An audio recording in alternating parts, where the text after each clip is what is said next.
पहला चैप्टर चल रहा था विद्युत आवेश एवं क्षेत्र, फिजिक्स देख लेते पहले।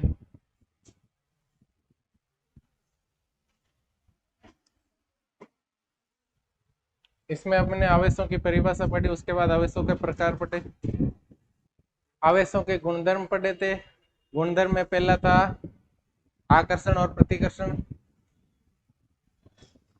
उसके बाद आवेश संरक्षित रहता, कुल आवेश संरक्षित रहता है। और पढ़ा था आवेश क्वांटमीकरण का सिद्धांत। और कौन सा पढ़ा था? आवेशों की योग्यता, योग्यता योगफल वाला बीजगणितीय योग होता हमेशा। हमने कहा था अगर कोई वस्तु उदासीन है,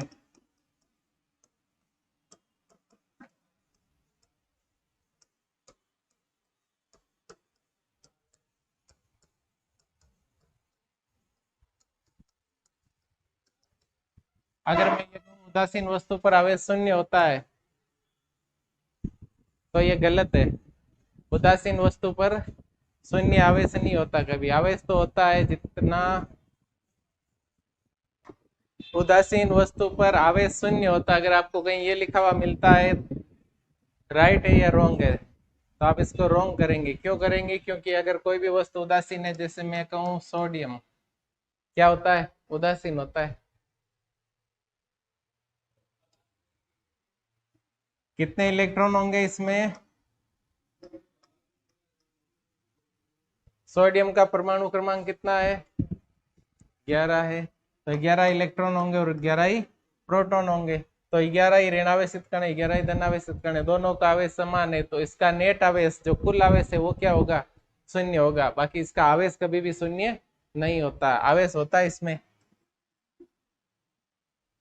इतना तो धन आवेश होता है। धन आवेश कितना होगा? पॉजिटिव चार्ज 11 इंटू 1.6 10⁻⁻⁻ का 19 कूलम। ये आवेश नहीं है क्या? है ना, पॉजिटिव आवेश है इसके पास। इसका इसका जो आवेश होगा सेम होगा,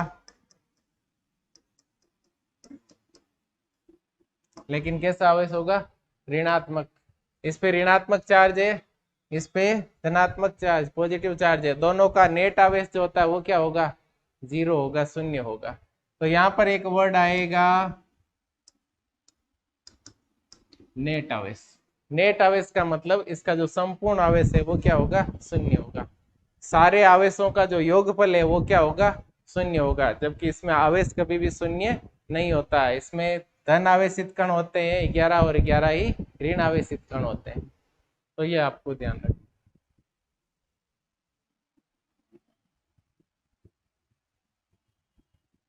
तो ये जो कथन है ये रॉन्ग है।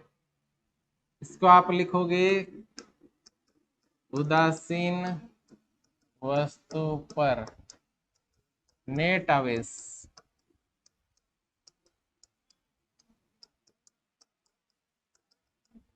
तो ये जो कथन है ये क्या है? सत्य कथन है।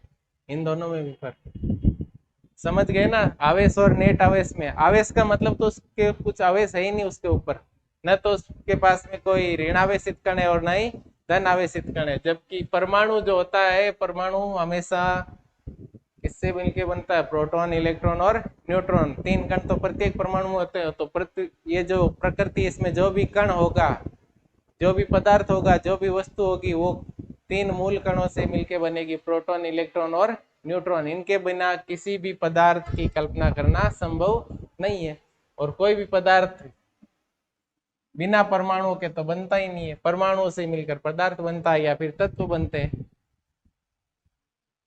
तत्व क्या होते हैं? परमाणु से मिलकर बनते हैं। और परमाणु किससे बनता है? प्रोटॉन, इलेक्ट्रॉन, न्यूट्रॉन, 3 मूल कण होते हैं।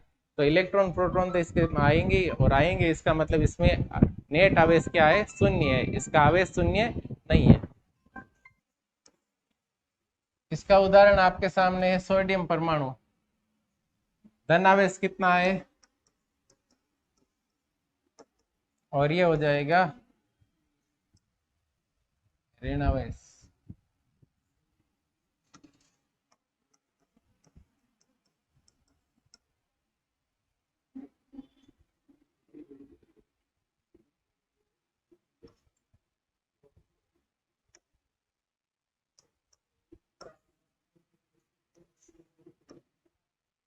11 ही प्रोटॉन है, 11 ही इलेक्ट्रॉन है, तो ऋण आवेश ये हो जाएगा,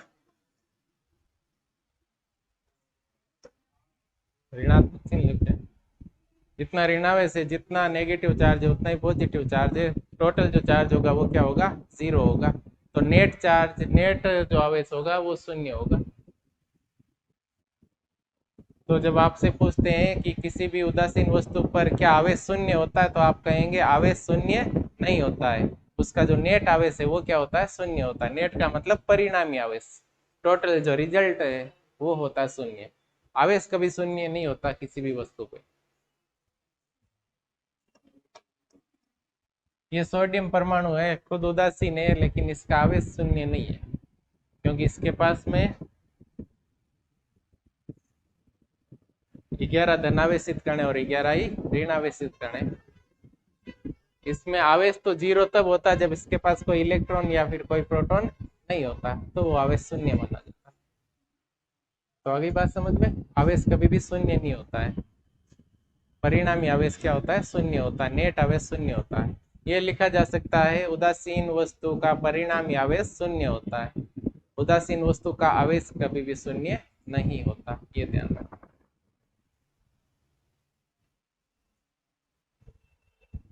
अब आगे देखो,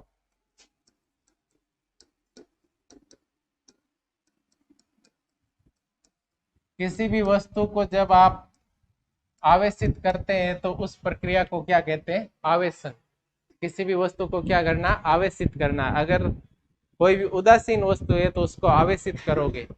उदासीन वस्तु आवेशित कब होती है, या तो आप उससे इलेक्ट्रॉन निकाल लो बाहर, इलेक्ट्रॉनों की क्या कर दो, कमी कर दो, तो धन आवेशित हो जाएगी। या फिर उसमें इलेक्ट्रॉनों की वृद्धि कर दो, इलेक्ट्रॉन दे दो उसको, तो क्या हो जाएगी, ऋण आवेशित। जो वस्तु इलेक्ट्रॉन लेती है, इलेक्ट्रॉनों की संख्या प्रोटॉनों से ज्यादा हो जाती है, वो ऋण आवेशित होगी। क्यों होगी, क्योंकि इलेक्ट्रॉन कैसा होता है, ऋण आवेशित होता है, इलेक्ट्रॉन पे आवेश से ऋण होता है। तो इसमें हमने पढ़ा था पहला संपर्क,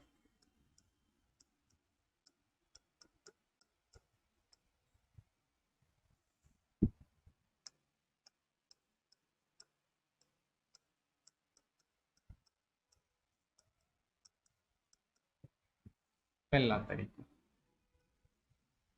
दूसरा तरीका है प्रेरण।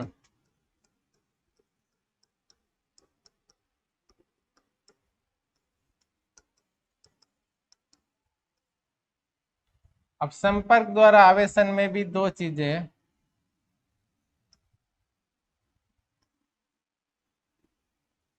पहला घर्षण,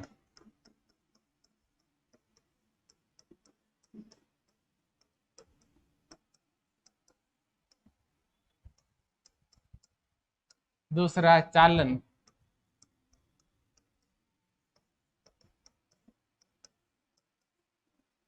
संपर्क का मतलब है जिन वस्तुओं को आप आवेशित करना चाहते हैं उनको क्या करना है, टच में लाना है, एक दूसरे के संपर्क में लाना है। संपर्क में घर्षण भी हो सकता है। दूसरी बात, चालन का मतलब आप उसको किसी चालक परिपथ की सहायता से दोनों को जोड़ सकते हैं, कनेक्ट कर सकते हैं, ये होता है चालन द्वारा। और प्रेरण में क्या होता है, इंडक्शन होता है।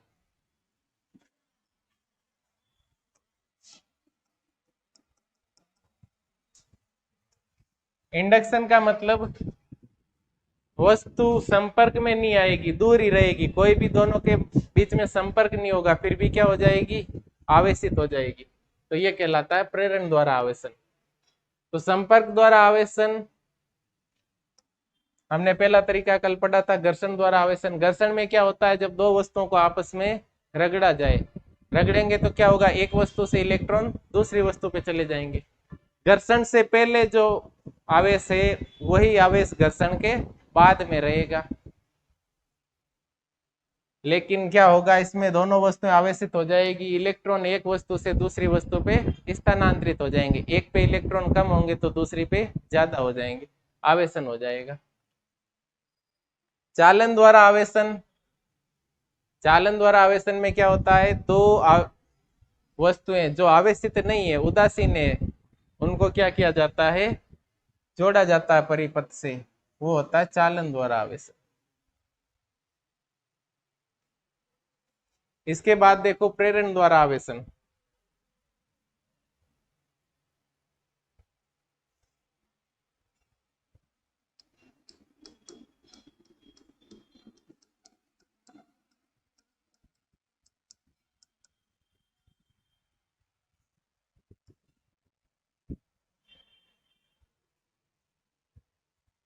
प्रेरण द्वारा आवेशन का हम एक उदाहरण देखते हैं। दो कुचालक आपको स्फीयर्स लेने हैं, गोले लेने हैं, जिनको आपको संपर्क में रखना है। ये दोनों संपर्क में है, दोनों ही उदासीन है।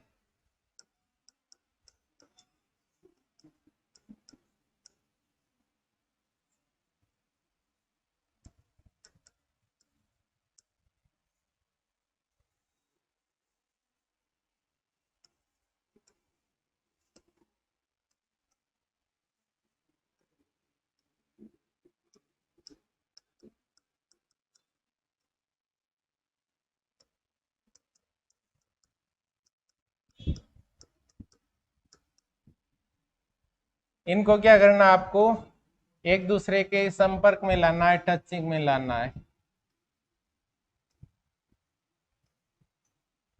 उदासीन है मतलब इस पे जितना ऋणात्मक आवेश है उतना ही धनावेश है, इस पे भी जितना ऋण आवेश है उतना ही धनावेश है।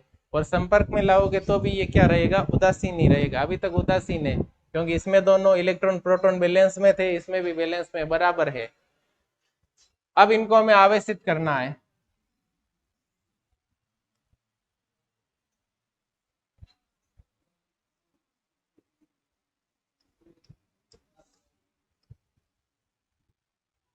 ये जो इनका स्टैंड है ये कुचालक है,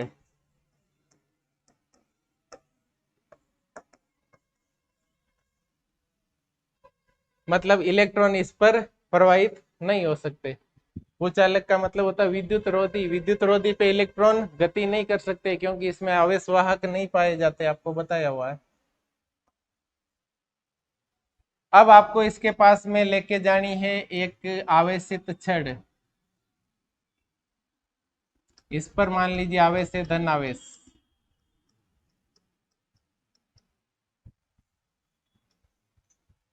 ये क्या है, उदासीन है। उदासीन है मतलब इन पर आवेश कितना है, आवेश तो है इनमें लेकिन नेट आवेश क्या है, शून्य है। आवेश है मतलब इसमें धन आवेश भी है और ऋण आवेश भी है। जितना धन आवेश है इसके पास उतना ही ऋण आवेश है, इसके पास जितना धन आवेश है उतना ही ऋण आवेश है।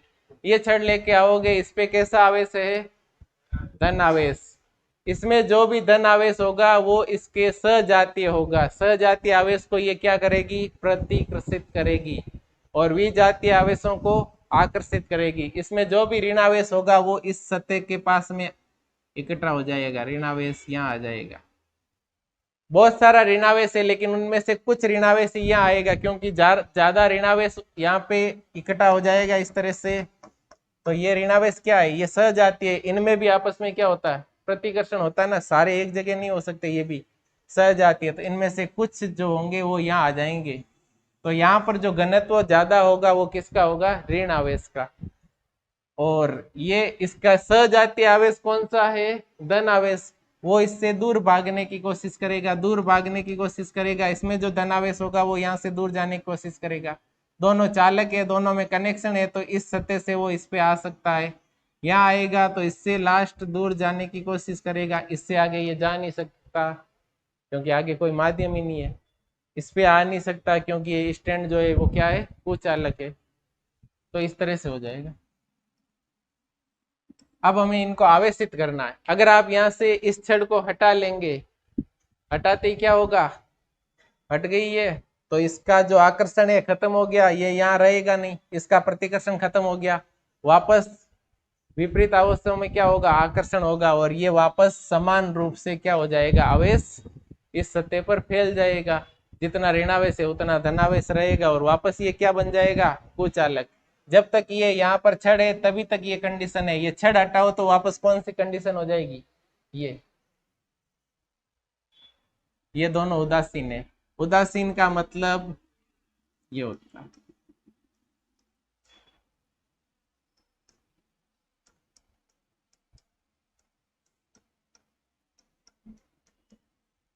उदासीन है मतलब इस पे चार्ज तो है, लेकिन जितना चार्ज पॉजिटिव है उतना ही क्या है, नेगेटिव है। ऐसा नहीं सोचना ये दोनों उदासीन है इसका मतलब इनमें कोई चार्ज ही नहीं है, ऐसा कभी होता नहीं है। कोई भी वस्तु बिना चार्ज के होती नहीं, क्योंकि वस्तु बनेगी किससे, परमाणु से। परमाणु में क्या होंगे, इलेक्ट्रॉन प्रोटॉन होंगे। ऐसा कोई परमाणु है नहीं दुनिया में जिसके पास प्रोटॉन और इलेक्ट्रॉन नहीं होते। आगे देखो, अब यहां से हम इस छड़ को क्या करेंगे, हटा लेंगे। ये हटा दिया छड़ को, दूर लेके जाना है। छड़ को हटाओगे जैसे ही, वापस क्या होगा, आवेश का पुनर्वितरण हो जाएगा। वापस ये वितरित हो जाएंगे एक समान रूप से, और वापस क्या प्राप्त होगा, अनावेशित उदासीन गोले। जबकि हमें क्या करना था, आवेशित करना था। तो पहले इसको हटाना नहीं है हमें, इसको तो यहीं रखना अपनी जगह पे।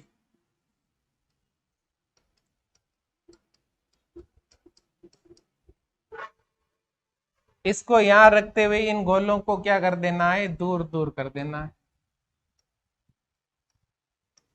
इस गोले पे क्या थे ज्यादा, ऋणावेशित कण।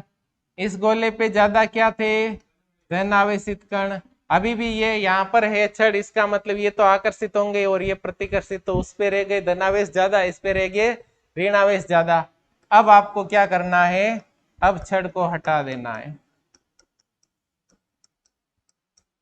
और जैसे ही छड़ को हटाओगे ये अपनी जगह ही है, एक यहाँ पर है और ये क्या, इनको तो हमने पहले ही हटा लिया था।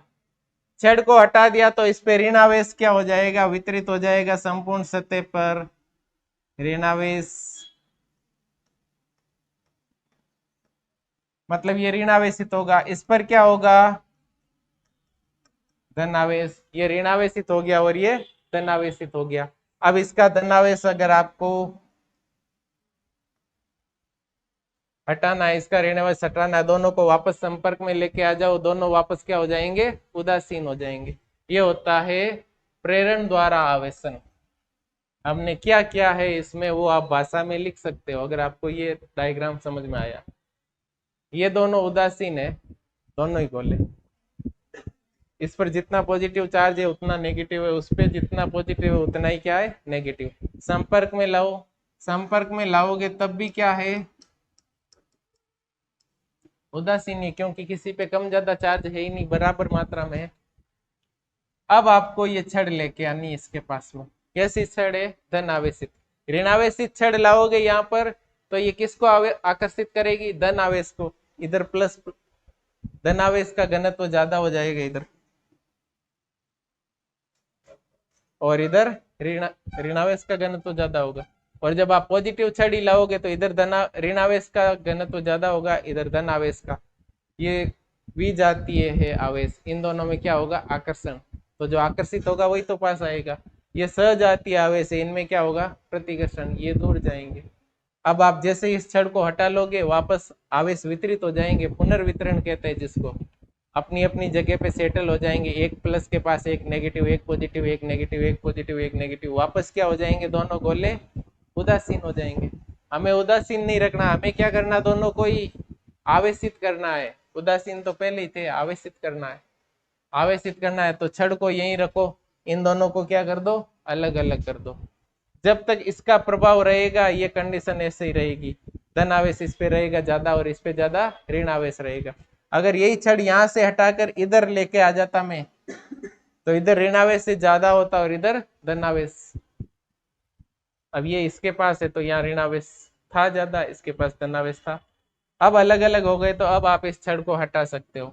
और जैसे ही छड़ को हटाओगे इस पर ये जो आवेश है वो वितरित हो जाएगा पूरी सतह पे, धनावेश ऋणावेश। और ऋणावेश ज्यादा इसलिए इस पे हम क्या दर्शा रहे हैं, नेगेटिव दर्शा रहे हैं। इसमें धनावेश भी है लेकिन अधिकता किसकी है, ऋणावेश की, इसलिए ये कैसा है, ऋणावेशित।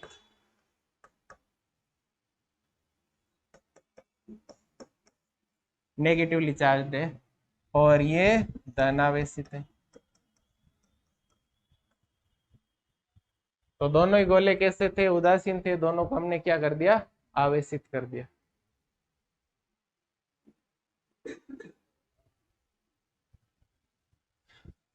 तो इस संपर्क के द्वारा भी आवेशन होता है और प्रेरण द्वारा भी आवेशन होता है।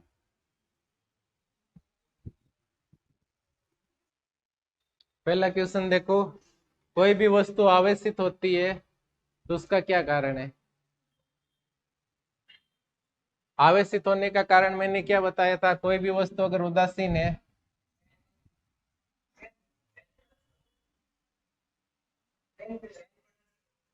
इस पे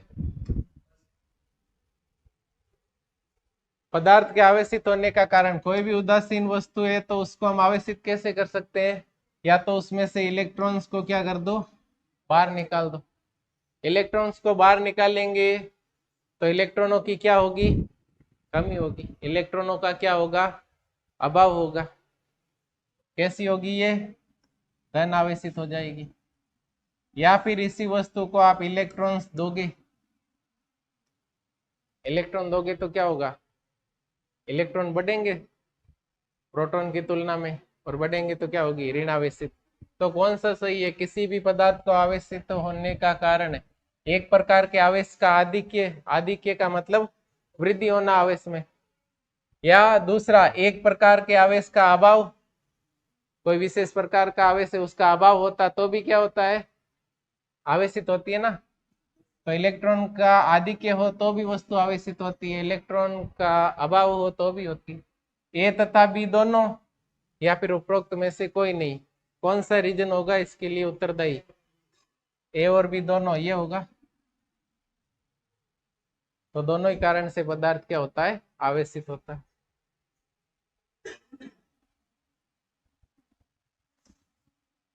इसके बाद देखो नेक्स्ट,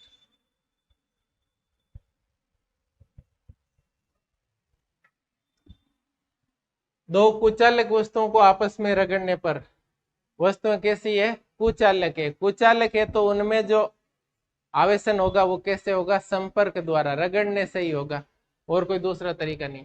दोनों को रगड़ोगे आपस में तो एक वस्तु धन आवेशित हो जाती है। कैसी हो जाती है, धन आवेशित। और तो उसके धन आवेशित होने का अर्थ क्या है, हमें धन आवेशित होने वाली वस्तु के बारे में सोचना है, ऋण आवेशित हो गई उसके बारे में नहीं सोचना है। तो धन आवेशित होने वाली वस्तु से कुछ इलेक्ट्रॉन दूसरी वस्तु पर चले जाते हैं, पहला कारण ये है। दूसरा, धन आवेशित होने वाली वस्तु के कुछ प्रोटॉन दूसरी वस्तु पे चले जाते हैं, या फिर धन आवेशित होने वाली वस्तु पर कुछ दूसरी वस्तु से कुछ इलेक्ट्रॉन आ जाते हैं, और धन आवेशित होने वाली वस्तु पर दूसरी वस्तु से कुछ इलेक्ट्रॉन प्रोटॉन आ जाते हैं। हमें पता है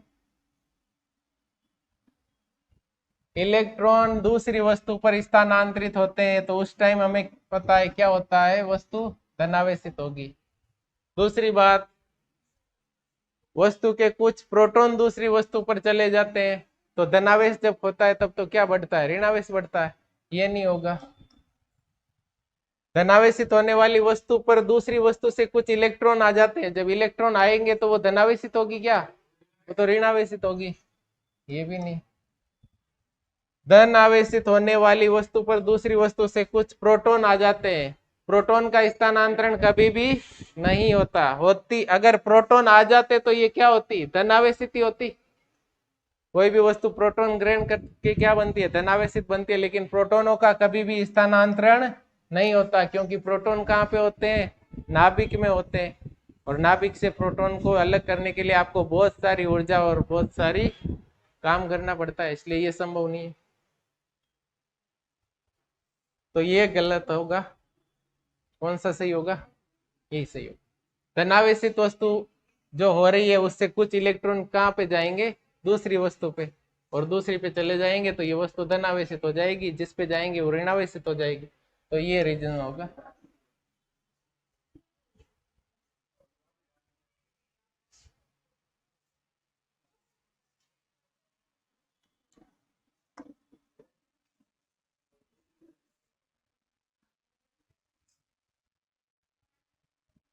तीसरा क्वेश्चन, किसी स्थिर विद्युत प्रक्रिया में आवेशों के आदान प्रदान की न्यूनतम मात्रा कितनी है? कोई भी स्थिर विद्युत प्रक्रिया है उसमें आवेश के आदान प्रदान की मात्रा कितनी है, न्यूनतम?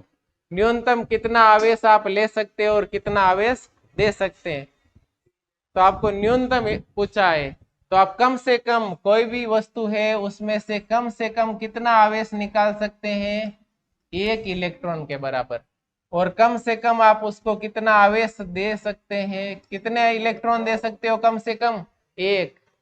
क्या आप आधा इलेक्ट्रॉन दे सकते हो किसी वस्तु को, नहीं दे सकते। तो या तो आप 1 इलेक्ट्रॉन निकाल सकते हैं कम से कम, 2 भी निकाल सकते हैं, 3 भी निकाल सकते हैं, 5 भी निकाल सकते हैं, 7 भी निकाल सकते हैं। ये कह रहा है किसी वस्तु स्थिर विद्युत प्रक्रिया में आवेशों का आदान प्रदान करना। आदान प्रदान का मतलब क्या, स्थानांतरण है। आवेश का स्थानांतरण करना है, तो आवेश के स्थानांतरण के लिए आपको किसका स्थानांतरण करना पड़ेगा, इलेक्ट्रॉन का। और आप कम से कम कितने इलेक्ट्रॉन का स्थानांतरण कर सकते हैं, 1 से कम इलेक्ट्रॉन दे सकते हैं क्या, नहीं। 1 से कम इलेक्ट्रॉन ले भी नहीं सकते और दे भी नहीं सकते। तो मिनिमम कम से कम इलेक्ट्रॉन कितना, 1। न्यूनतम इलेक्ट्रॉन का आदान प्रदान जो होता है वो 1 होता है। 1 से ज्यादा इलेक्ट्रॉनों का आदान प्रदान कर सकते हैं। तो जो न्यूनतम, वो तो संख्या होगी इलेक्ट्रॉन की। न्यूनतम आवेश की बात पूछेंगे तो न्यूनतम आवेश या तो इतना ले सकते हैं या इतना दे सकते हैं। ये न्यूनतम है क्या आवेश, ये भी नहीं है और ये भी नहीं है। तो न्यूनतम आवेश की मात्रा कौन सी होगी, ये। इस तरह से सवाल पूछ सकते। किसी स्थिर विद्युत प्रक्रिया में आवेशों के आदान प्रदान की न्यूनतम मात्रा कितनी है, किसकी पूछी मात्रा, आवेश की मात्रा पूछी है। अगर आपको इलेक्ट्रॉन लिखा हुआ आता है यहाँ पे शब्द, तो आप क्या लिखते हैं, 1। या तो आप 1 इलेक्ट्रॉन दे सकते हैं या फिर 1 इलेक्ट्रॉन लिख सकते हैं। न्यूनतम, अधिकतम, अधिकतम जितनी मर्जी उतने निकाल सकते हैं जितने इसके अंदर है। और देने इलेक्ट्रॉन कितने दे सकते हैं उसको।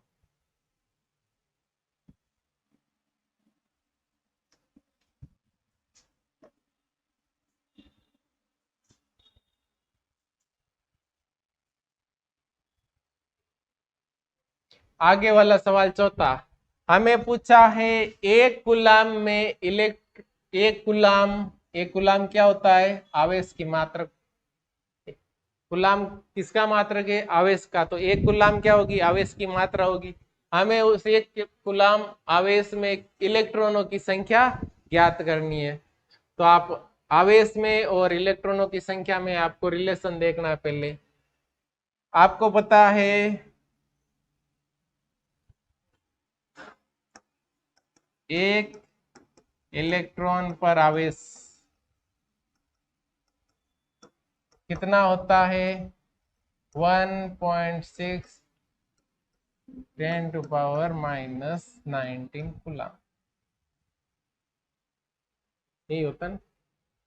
आपको 1 कूलाम में निकालनी है, तो आप इसको ऐसे भी लिख सकते हैं, 1.6 गुणा 10⁻⁻19 कूलाम आवेश में किसकी मात्रा, इलेक्ट्रॉनों की मात्रा कितनी होगी, 1। हमें कितना आवेश लेना है, खाली 1 कूलाम लेना है। तो 1 कूलाम आवेश,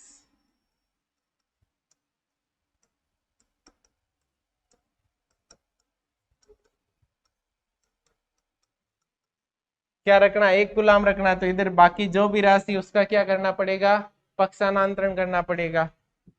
ये 1/1.6 10⁻⁹ माइनस के।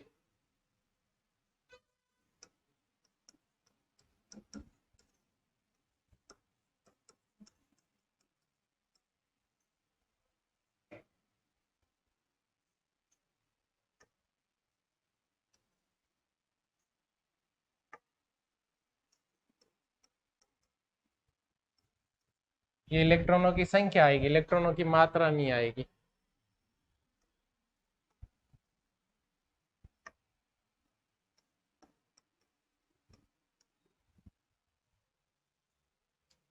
एक इलेक्ट्रॉन पे आवेश इतना होता है कूलाम में। हमें चाहिए 1 कूलाम में कितने इलेक्ट्रॉन होंगे, तो 1 कूलाम आवेश में इलेक्ट्रॉनों की संख्या ये हो जाएगी। अब ये मान निकालो आप।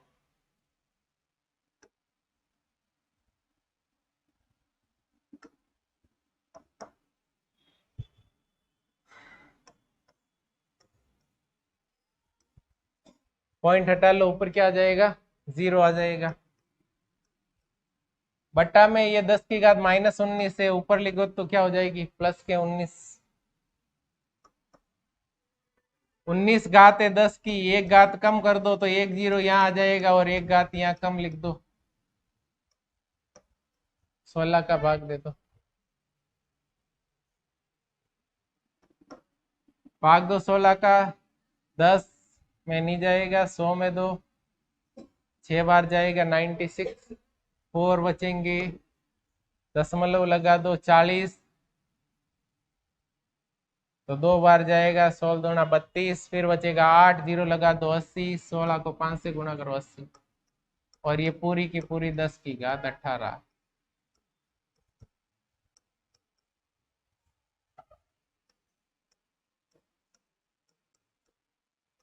एक कूलम में कितने इलेक्ट्रॉन होते हैं, 6.25 इंटू 10 की घात 18 इलेक्ट्रॉन होते हैं, बहुत सारे इलेक्ट्रॉन होते हैं। 10 की घात 2 में 100 इलेक्ट्रॉन आते हैं, 10 की घात 3 में 1000 होते हैं, 10 की घात 4 में कितने 10,000 होते हैं, 10 की घात 5 में 1,00,000 इलेक्ट्रॉन होते हैं। तो इसमें पता नहीं कितने इलेक्ट्रॉन होंगे। तो ये जो कूलम है ये आवेश का जो मात्रक है वो क्या, बहुत बड़ा मात्रक है, छोटा नहीं है। एक इलेक्ट्रॉन पर इतना सा आवेश होता है, तो एक कूलम में जो इलेक्ट्रॉनों की संख्या होगी ये होगी।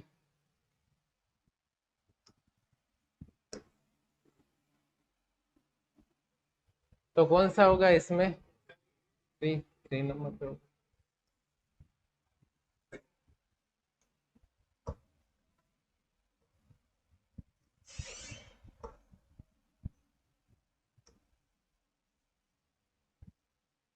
तो पहला सवाल लिख लो, पदार्थ के आवेशित होने का कारण, आवेशित कब होगा, या तो उसमें से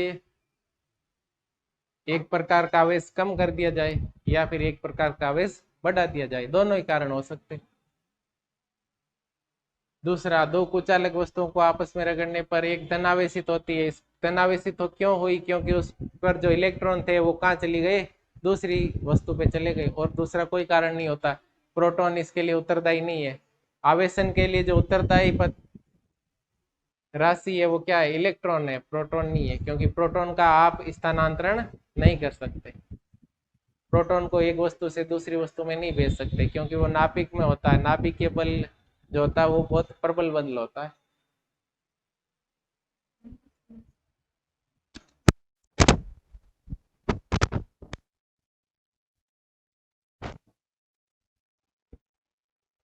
ये एक कूलाम आवेश में इलेक्ट्रॉनों की संख्या कितनी होती है, ये तो लिख ही लो।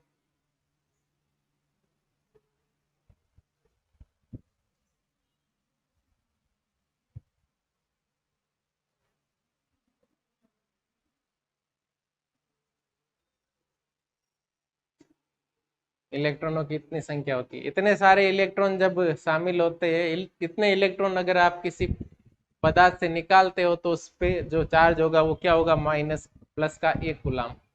इतने इलेक्ट्रॉन दोगे तो क्या होगा, माइनस का 1 कूलाम। तो ये जो कूलाम है वो बहुत बड़ी राशि है आवेश की। आवेश के छोटे मात्रक होते हैं वो भी आपको लिखाएंगे पहले ये। अगला क्वेश्चन 5वां, आप किसी धातु के गोले को बिना स्पर्श किए धनावेशित कर सकते हैं, किस प्रकार करेंगे। तो धातु के गोले को स्पर्श नहीं करना है, फिर भी उसको धनावेशित करना है। तो हमने धातु के 2 गोले लिए थे, उनको आपने आवेशित किया था, एक को ऋणावेशित एक को धनावेशित। तो 2 जने थे, एक का आवेश दूसरे में चला गया, अब इसमें किसके पास जाएगा, उसके लिए आपको क्या करना है, सबसे पहले ये धातु का धन गोला है,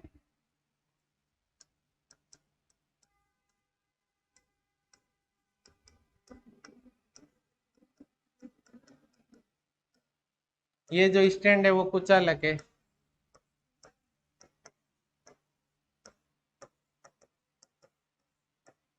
एक ही गोला, इसको आपको धनावेशित करना है। धनावेशित करने के लिए इसके पास में आपको कैसी छड़ लानी पड़ेगी, जो आवेशित छड़ है वो किस प्रकार की लानी होगी, मतलब आपको धनावेश को तो इसी पे रखना है और ऋणावेश को इससे क्या करना है, हटाना है, दूर करना है, तो आपको ऋणावेशी छड़ लानी पड़ेगी।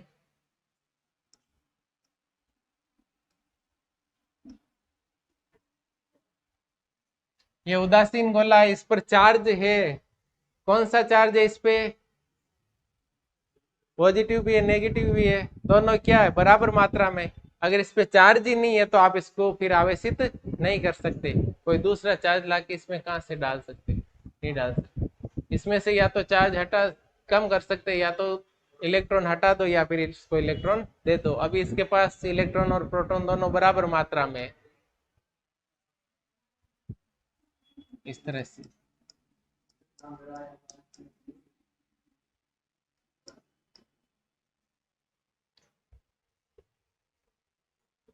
अब आपको इसको धनावेशित करना है तो आप यहाँ पे ये छड़ लेके आएंगे।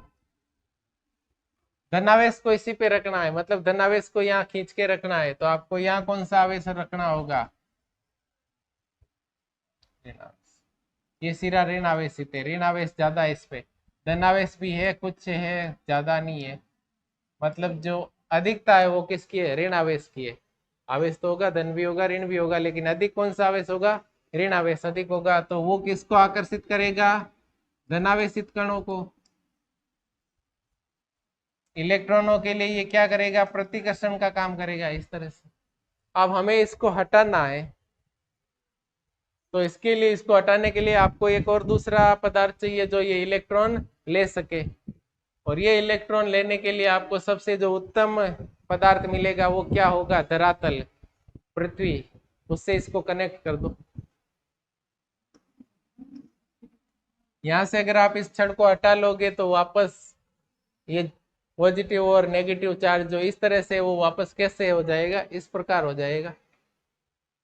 अभी इधर वाली सतह ऋणावेशित है और इधर वाली सतह धनावेशित है। यहाँ धनावेश का घनत्व ज्यादा या ऋणावेश का घनत्व ज्यादा।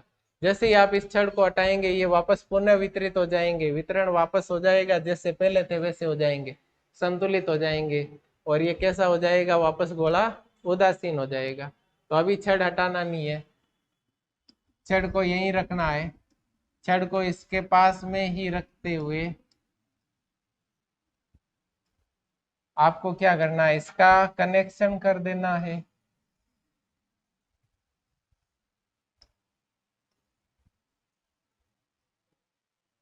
इसका अर्थ होता है ये भूमि से कनेक्टेड है, भू संपर्कित है, अर्थिंग बोलते हैं जिसको। और जब भू संपर्कित होगा धनावेश, ये इससे दूर जाने की कोशिश करेगा। यहाँ पर जो पदार्थ होगा वो क्या होगा? चालक होगा। अगर कुछ चालक से कनेक्शन करोगे, प्लास्टिक से कनेक्शन कर दोगे, तो ये इलेक्ट्रॉन नहीं जाएंगे, क्योंकि इलेक्ट्रॉन को जाने के लिए क्या चाहिए? आवेश वाहक चाहिए। और आवेश वाहक किसके पास होते हैं? चालक पे होते हैं, चालक की सतह। ये जो ऋणात्मक चार्ज था वो चला गया, जा रहा है, प्रतिकर्षण है, नफरत है इससे, तो दूर जा रहा है। कहाँ चला जाएगा? पृथ्वी में चला जाएगा। अब इसमें निकाय कौन सा हो गया? निकाय एक तो ये चालक गोला हो गया, और एक ये पृथ्वी हो गई, और एक ये छड़ हो गई। इस पे जितना आवेश पहले था उतना ही अभी है। इस पर जो आवेश था वो कहाँ चला जा रहा है? भूमि में चला जा रहा है। पूरा जो संपूर्ण आवेश है वो क्या है? परिवर्तित हो रहा है क्या? कोई चार्ज बढ़ रहा है या घट रहा है? नया जो चार्ज है, नया आवेश उत्पन्न हो रहा है क्या? नहीं हो रहा है, नया कोई भी आवेश उत्पन्न नहीं हो रहा है। मतलब ये भी आवेश संरक्षण नियम का पालन करता है। इसका जो नेक्स्ट पार्ट होगा,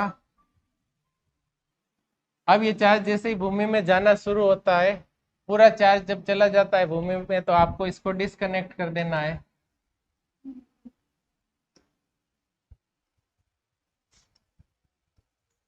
इसका कनेक्शन यहाँ से कट कर देना। ये छड़ को अभी यहीं रखना है। और जब तक छड़ यहाँ रहेगी, पॉजिटिव चार्ज इस सतह पे ज्यादा रहेगा। अब इस छड़ को भी हटा देना है।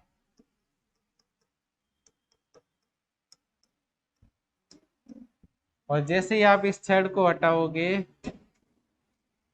ये जो धनात्मक चार्ज है, धातु का गोला कैसा चालक है ना, तो इसके संपूर्ण पृष्ठ पर क्या हो जाएगा? वितरित हो जाएगा, एक जगह नहीं रहेगा। अब ये कैसा हो गया? गोला चालक हो गया। चालक तो पहले भी था, आवेशित हो गया। इस और कौन सा आवेश ज्यादा है इस पर? धन आवेश ज्यादा। इलेक्ट्रॉन भी है इसके पास, लेकिन कम मात्रा में। कहाँ चले गए? भूमि से संपर्क कर दिया, भूमि में चले गए। इसीलिए जो कनेक्शन होता है ना लाइट का, उसमें एक तीसरा तार होता है भू संपर्कित वाला। वो जो होता है, जैसे कोई भी डिवाइस है उसमें जो धातु का आवरण होता है उससे कनेक्शन होता है ना। मेटल का जो आवरण होता है, जैसे प्रेस है, इस्त्री है, उस पे जो मेटल का जो आवरण होता है वो किससे होता है? दो तार तो होते ही है, पॉजिटिव नेगेटिव वाले। तीसरे से कनेक्टेड होता है। अगर गलती से कहीं इलेक्ट्रॉन उस धातु के आवरण पे आ गए, वो कहाँ चले जाएंगे? भूमि में चले जाएंगे। आवेश नहीं रहता है उस धातु के आवरण पर। धातु के आवरण पर अगर आवेश एक जगह इकट्ठा हो गया और आपने हाथ लगाया जैसे ही, तो आपको क्या होगा? झटका लगेगा। तो इसकी वजह से झटका लगता नहीं है। इलेक्ट्रॉन एकत्रित होते ही नहीं है धातु के आवरण पर, पृथ्वी में चले जाते हैं। तो ये उदासीन गोला है, आपने इसको किस प्रकार आवेशित कर दिया? धन आवेशित कर दिया।